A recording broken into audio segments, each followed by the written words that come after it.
पूज्य गुरुदेव श्री की 131वीं जन्म जयंती के अवसर पर हम सभी लोग पहली बार ऑनलाइन गुरुदेव की जयंती मना रहे हैं। इसमें मेरा विषय है गुरुदेव श्री के जीवन के प्रेरक प्रसंग। गुरुदेव श्री का जीवन बचपन से ही करुणामय अंतरोन्मुखी वृत्ति को और प्रामाणिकता को लिए हुए था। गुरुदेव श्री के हृदय में कोमलता व्याप्त थी। उसका एक उदाहरण ऐसा आता है कि बचपन में गुरुदेव श्री को पतंग उड़ाने का बहुत शौक था।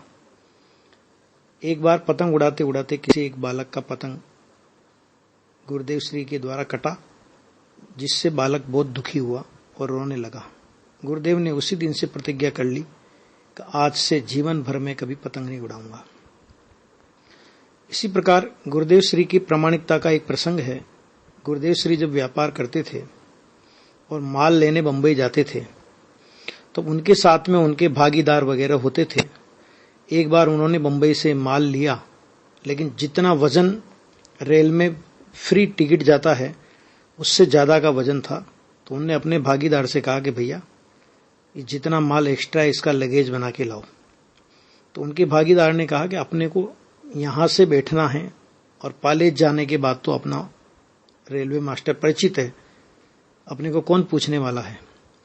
गुरुदेव ने कहा कि नहीं, कोई पूछने वाला है या नहीं इससे कोई फर्क नहीं पड़ता, लेकिन आप टिकट बना के लाइए तभी हम यहां से जाएंगे। ये गुरुदेव की प्रामाणिकता का एक बहुत जबरदस्त उदाहरण है।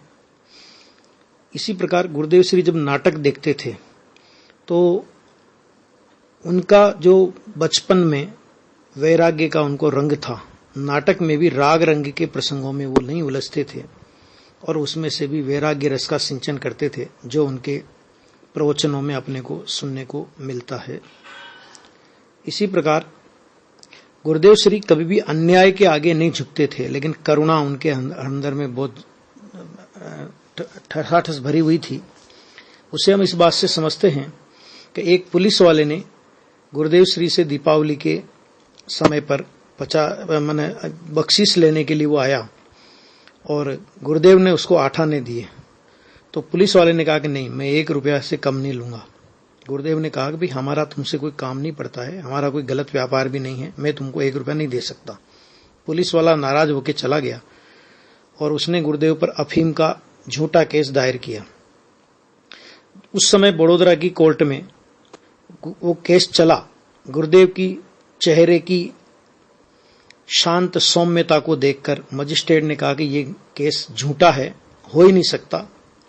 फिर भी उसकी जांच हुई, इंक्वायरी हुई, बयानबाजी हुई और अंत में गुरुदेव के हक में फैसला आया। तो गुरुदेव से कोर्ट ने कहा कि आप जिस पुलिस ने आप पे झूठा केस किया है उससे आप इस मुकदमे के सारे पैसे वसूल कर सकते हैं। उस जमाने में गुरुदेव के उस केस में 700 रुपए खर्च हुए थे। गुरुदेव ने ये कह करके अरे बेचारा गरीब है, मर जाएगा, 700 रुपए छोड़ दिए। ये प्रसंग बताता है कि जहां 8 आने अन्याय से किसी को देने के लिए गुरुदेव तैयार नहीं थे, वहां उन्होंने दया भाव से 700 रुपए छोड़ दिए। इसी प्रकार जब गुरुदेव स्थानकवासी संप्रदाय में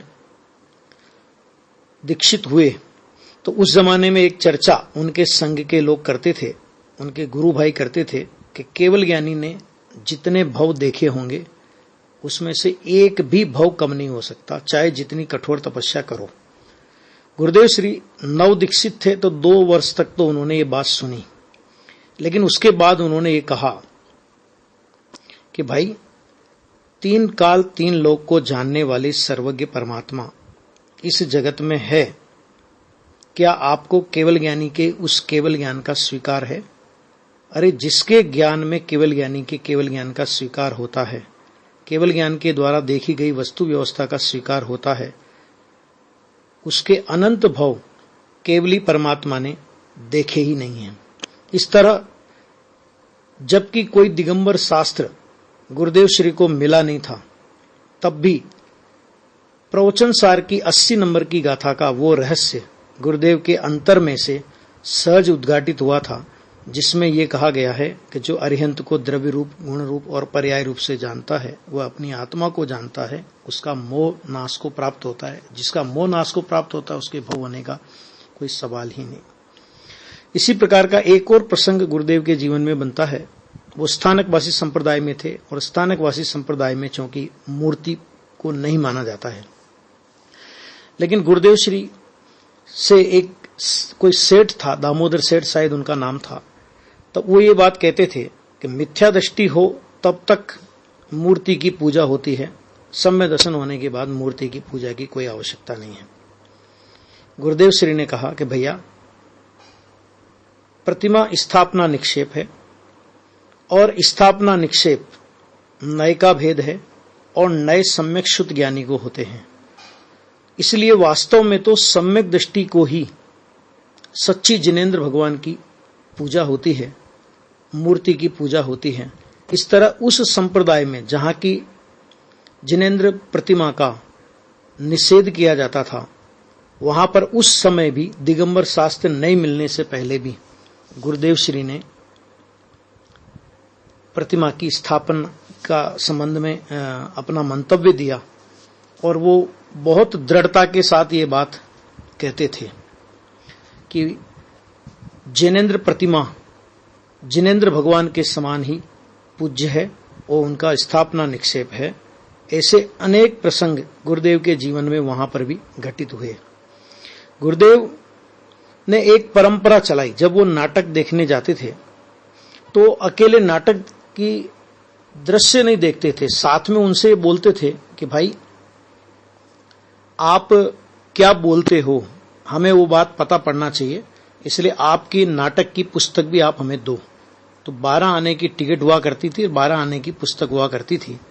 गुरुदेव उस जमाने में भी पुस्तक के आधार पर पुस्तक साथ में रखते हुए नाटक के दृश्यों का रसपान करते थे और जिसमें से वो वैराग्य रस का सिंचन करते थे। हमको पता होगा कि गुरुदेव श्री ने वही परंपरा अपने यहाँ पर चलाई कि जब वो शास्त्र स्वाध्याय करते थे तब सभी श्रोताओं के हाथ में शास्त्र स्वाध्याय के लिए ग्रंथ होते थे, ताकि किस शब्द का क्या अर्थ किया जाता है वो सबको ख्याल में आवे। इसी प्रकार गुरुदेव एक बात कहते थे कि शब्द रटने के बजाय भाव पर ज्यादा वजन देना चाहिए, उसका भाव समझना चाहिए। गुरुदेव के एक मामा हुआ करते थे, उनकी माँ के पीहर के कोई ब्राह्मण भाई थे, उनको मामा कहते थे। जब वो नहाते थे तो ये बोलते थे, तो अनुभवी ने एट लोरे आनंद में रहू, बीजू काई ने कहू, ऐसा कुछ शब्द बोलते थे। तो गुरुदेव वो शब्द सुनते थे तो वो उनसे पूछते थे कि मामा इसका अर्थ क्या है, आप मुझे बताएंगे? तो वो बोलते थे कि भाई इसका अर्थ मुझे पता नहीं है। तब गुरुदेव श्री को लगता था कि अरे अर्थ बिना केवल रटाई से कुछ काम होने वाला नहीं है, भाव उसका ख्याल में आना चाहिए। इसी प्रकार गुरुदेव श्री के जीवन में कई बार जब वो दीक्षा लेने के बाद जब उन्होंने संप्रदाय परिवर्तन की बात की तो अनेक प्रकार के लोभ, अनेक प्रकार के डर, अनेक प्रकार की आपत्तियां गुरुदेव श्री के ऊपर आई। उनको डराया गया, धमकाया गया, लेकिन गुरुदेव श्री अपने निर्णय पर अडिग रहे और उन्होंने ये बात कही कि सत्य पंथ निर्ग्रंथ दिगंबर ही है और वो सत्य निर्ग्रंथ दिगंबर पंथ हम किसी के आधार पे न छोड़ने वाले हैं और न हम किसी से डरने वाले हैं।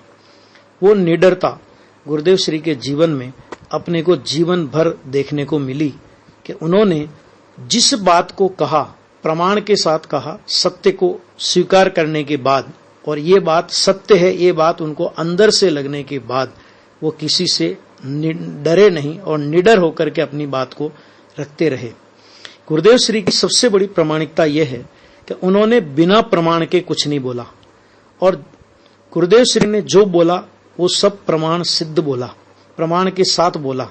इसलिए आज हम जो ये बात, बहुत सी बातें उठती हैं हमारे चित्त में कि गुरुदेव ने तो ये बात कही है, लेकिन शास्त्र में भी ये बात है या नहीं, ये बात हमको सोचना भी नहीं चाहिए। और वास्तव में गुरुदेव श्री ने जो तत्व ज्ञान अपन लोगों को दिया है, अपन लोग उसको जीवन में आत्मसात करें। गुरुदेव की वाणी तीर्थंकर परमात्मा की वाणी के समान ही पूज्य है, क्योंकि ज्ञानी पुरुषों की वाणी, अनंत ज्ञानियों की वाणी एक ही अभिप्राय को व्यक्त करती है। समय की मर्यादा है और समय का अतिक्रमण करना उचित नहीं है, इसलिए मैं अपने इस बात को यहीं विराम देता हूं। गुरुदेव के ऐसे सैकड़ों प्रसंग हैं जिनको संभव हुआ तो पुस्तक के रूप में भी लाने का प्रयास किया जाएगा। सभी को सादर जय जिनेन्द्र।